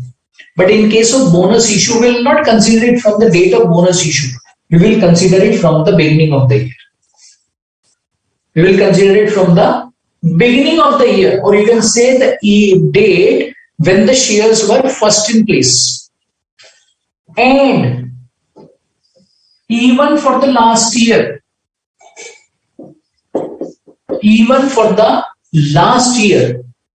we will recompute the EPS.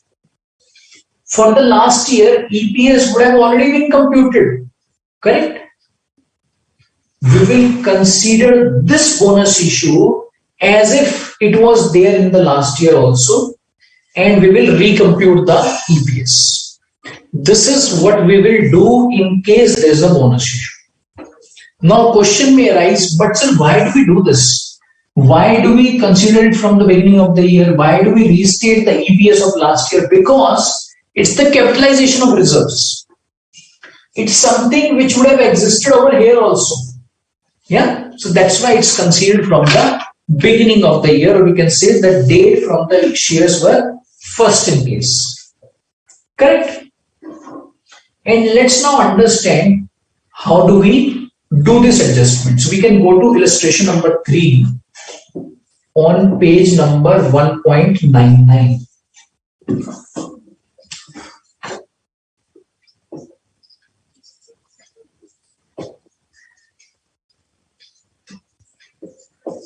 Illustration number 3.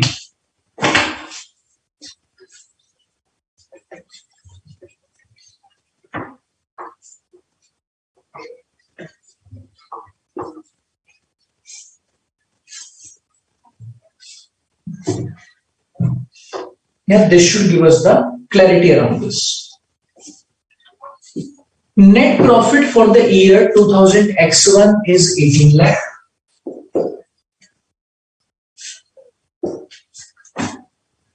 For the year 2000 X1 is 18 lakhs.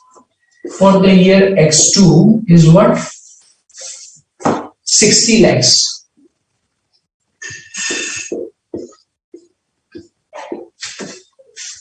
Yeah.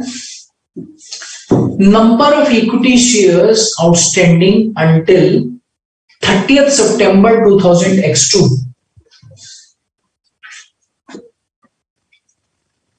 number of equity shares outstanding up to 30th September X2. So you can say this is 31st December X1. This is 31st December 2000 X2. I am considering this to be the calendar year. This is what is available in the question. So as on this date, number of equity shares outstanding was 20 lakhs. Okay, and during this year, profit made was 60 lakhs. On 1st of October, X2 bonus issue was given.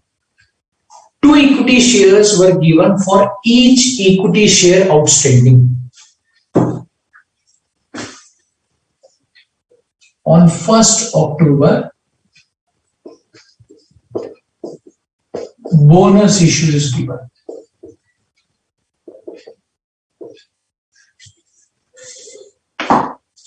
So 2 equity shares were given for each equity share outstanding. So that means how many bonus shares have been issued? So there were 20 lakh shares. For every share, 2 shares have been issued. So how many shares have been issued? 40 lakhs. So this means this will be 40 lakhs. Correct? For every share held, 2 shares have been issued. So what is the number of bonus shares? 40 lakhs. Clear? You are required to calculate basic earning per share. Okay? Yeah? You are required to calculate basic earning per share. So can we compute this? Yeah? Let's understand this. This calculation of basic earning per share. So we've got 2 years. This is 2000 X2. This is 2000 X1. How do we calculate basic earning per share? Net profit or loss attributable to equity shareholders divided by weighted average number of equity shares. Yeah. Now, as regards the net profit, we are not given any information of preference rate. Yeah. And we are assuming this to be after tax because there is no information of tax. So what is the net profit? 18 lakhs. During the year, net profit was 18 lakhs. Our problem is the denominator and not the numerator. Our problem is the denominator and not the numerator. Because for the denominator, we need to compute the weighted average. Now, in 2000 X2, 20 lakh shares were there for full year. So let's compute this average. 20 lakhs into 12 divided by 12. Because it was there for full year. And 40 lakh shares were issued on 1st of October. Means, if we consider this period from 1st of October, it will be only 3 months. October, November, December. But for the bonus issue, what do we understand? It will not be considered from the date of issue, but it will be considered from the date when the shares were first in place, or you can say the beginning of the year. So that means this will also be considered for full year. This will also be considered for full year. Correct? Yeah. Oh, sorry. Now this is 60 lakhs. This is X2. So in X2, this was 60 lakhs. Correct? So what will be the EPS? it will come out to rupee 1. Now, what do you mean by rupee 1 EPS? Rupee 1 EPS means that on every share, company has earned rupee 1 during the year. On every share, company has earned rupee 1 during the year. So let's suppose share had a face value of rupees 10. Let's suppose share had a face value of rupees 10. So that means the shareholder invested rupees 10 in the company. And on every investment of rupees 10 was, what is it that the shareholder has earned? Rupee 1. Means by investing rupees 10, he has earned rupee 1. His 10 is still invested. His 1 is what the company has generated during the year. Now this 1 could be paid to the investor in the form of dividend or not. So we are not considering that whether it was paid to the investor or not. We are saying that the investor has earned this much during the year in respect of the profitability of the company. Clear? Clear on this part? Yeah? Okay. Now, in the last year, let's see how the EPS would have got computed. It was again a very simple formula. Last year profit was 18 lakhs and the number of shares was 20 lakhs. So if we divide 18 lakhs by 20 lakhs, what do we get?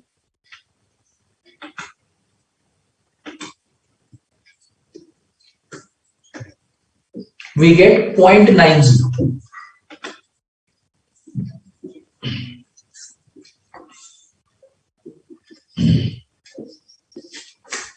So what was the EPS last year? EPS last year was 0.90. But this would have been computed in the last year. Okay.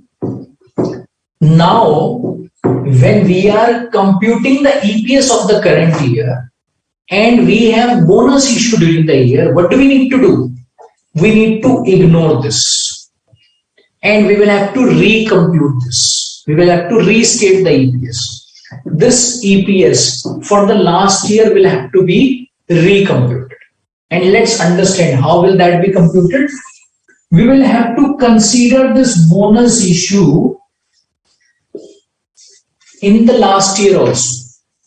We will have to consider this bonus issue in the last year also. Our profit will remain intact. Profit will not get impacted. Only the denominator will get impacted, because of which the EPS of the last year will go down.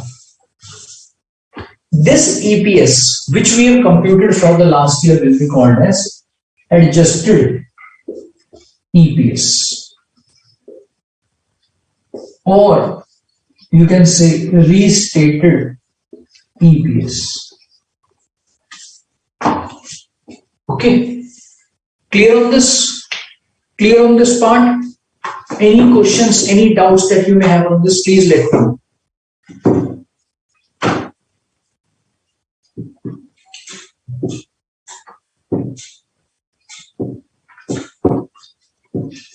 Yeah, I have corrected the 60 lakhs. I can see your query is around 60. Yeah, so this is corrected. Yeah. Any questions, any doubts on this, please let me know.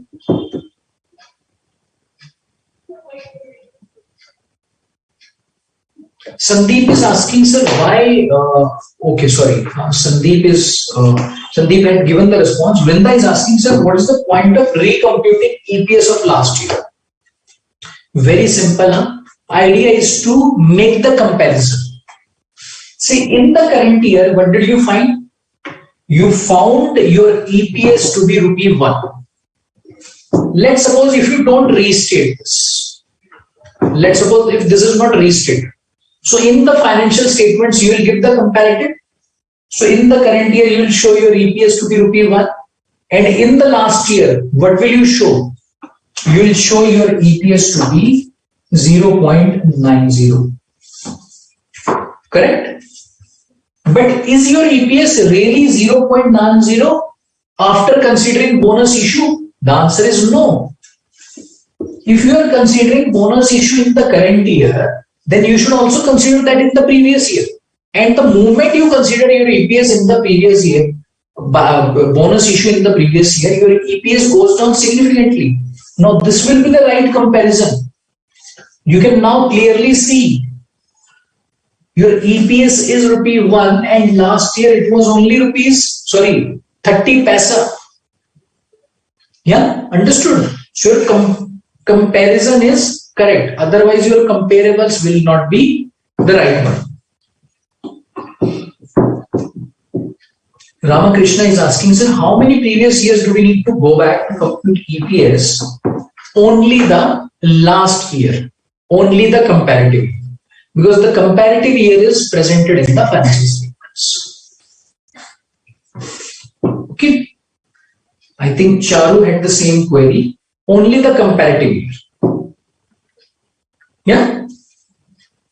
Sanchita is asking, sir, whenever we issue bonus shares in the current year, we have to readjust the EPS for the previous year? Yes. So whether the question will ask you or not, you will have to compute EPS of the last year. See, if you look at this question didn't ask you to compute EPS of the last year. Even then, you have computed the EPS of last year, and that is the adjusted EPS. Yeah. Why is this so? Because every time you will compute the EPS, and in case there is a bonus issue, then you will have to consider that in the last year also. That's why you will do this. Clear? So now similar treatment is required to be given. Similar means similar to what we have done in case of bonus shares. Whenever there is a share split or there is a consolidation of shares. Yeah, what do you mean by share split? Let's suppose there was a share of ₹10 face value. So one share was there for ₹10 face value. Now the company has split the shares. So company is saying every shareholder who was holding one share of ₹10 will now have two shares of ₹5 each. This is called as stock split. Okay, what do you mean by consolidation? Let's suppose there were shares of ₹5. Yeah. So every two shareholders, let's suppose company has changed the face value to 10. So consolidation has been done. So this reverse thing is called as consolidation. So one is the split, second is the reverse split. So in that case also, similar sort of treatment is required to be given. Okay, clear?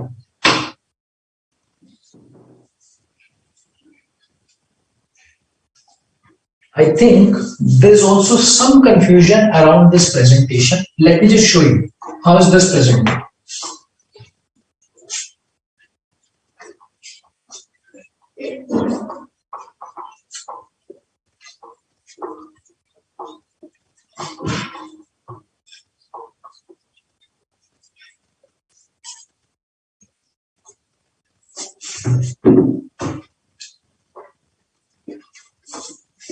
So we have this statement of P&L.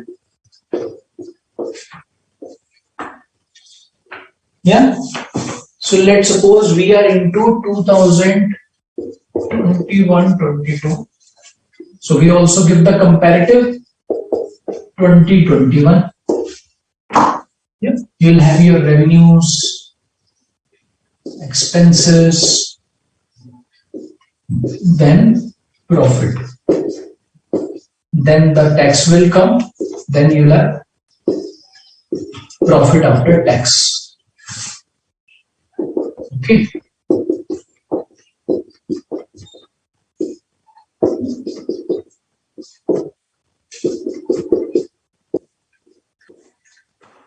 This is how we present.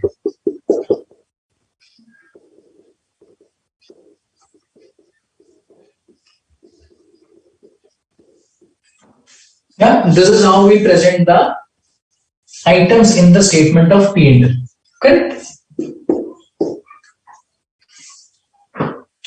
After this PAT, we will give the disclosure of EPS. So we'll say basic EPS. In our example, the example which we just did, EPS was what? Rupee 1. So we'll show this as rupee 1. And this is what? Rupee 0.30.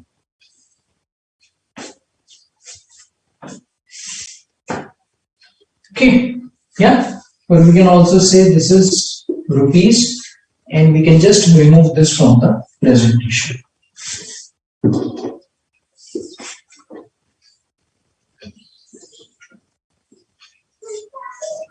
Okay, yeah. Now, all of these line items will have notes to accounts. Yeah. So this will have note number, say 11. This will have 12. And let's suppose there's a note for this one also. Now for this basic EPS, this is what? This is the presentation in the statement of payment. This is only the presentation of the EPS in the statement of payment. Along with this presentation, we will also be giving the disclosure in the notes to accounts. In the disclosure, we will show this computation. And in the computation, we will also show the computation of adjusted EPS. Therein, the user of financial statement will get to know that last year's EPS has got adjusted, has got restated. Clear? So this is only the presentation. This is how it will be presented. Along with this, there will be a disclosure in the notes to accounts.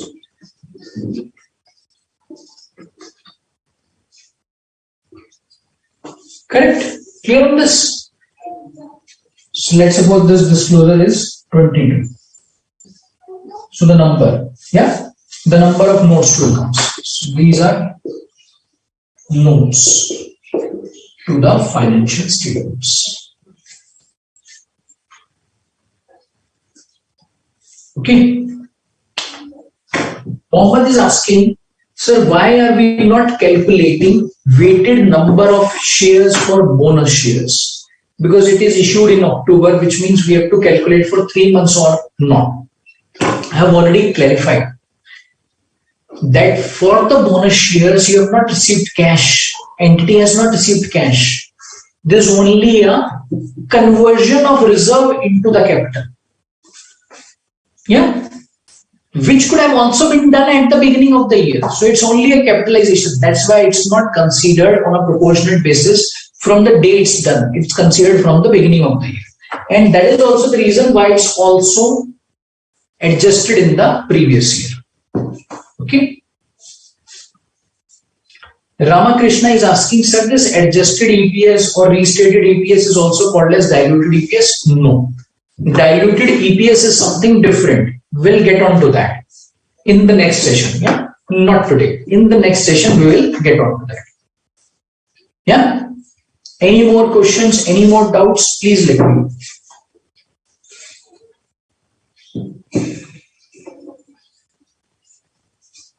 Okay, Chuck Devi is clear on this. What about others?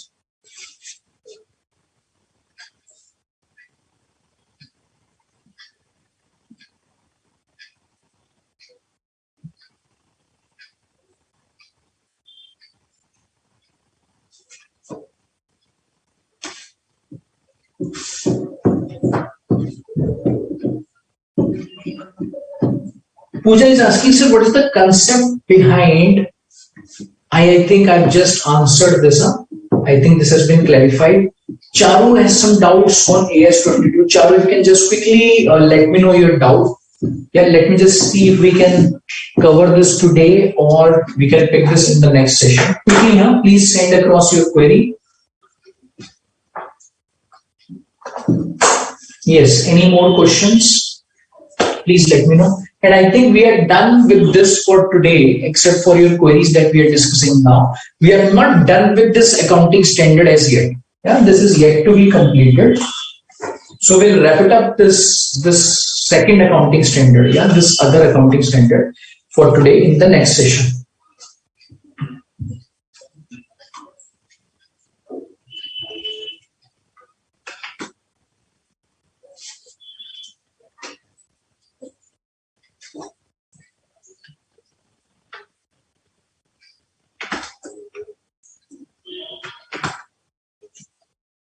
Yes, quickly, any questions, any doubts that you may have? Please let me know. Okay, Mohammed is saying, so the other query is, I have a doubt that during the year 2000 X1, net of year X1 means it's the financial year ending. See, this information will be available in the question. So far, the questions that we have covered, yeah, these were all calendar years, but it's not necessary that you'll have a calendar year. It may be financial year or calendar year. How does it matter? Okay. Sanchita is clear on this.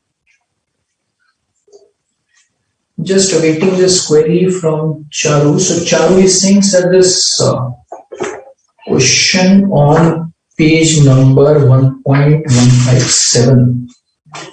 Okay, and this is practical question number 8. Okay, I don't think we will be able to take it up now, considering the time that we have. Okay, so let me just mark this query of yours, Charu, and we can pick this query in the next session. Yeah. So I think for the time being, we can just end our discussion. So thanks to all of you once again for your time. And please send across your queries if there is anyone which is related to any other topic also. We'll just pick it up in the next session. Okay. Thanks to all of you once again for your time and for your wonderful participation. But please make sure that in the next session when we meet, you are revising the part of this AS20 that we have covered. Yeah. Please come prepared with that. Otherwise, some of the things you may not be able to appreciate that much. Okay. Thanks to all of you. Thank you. Yes.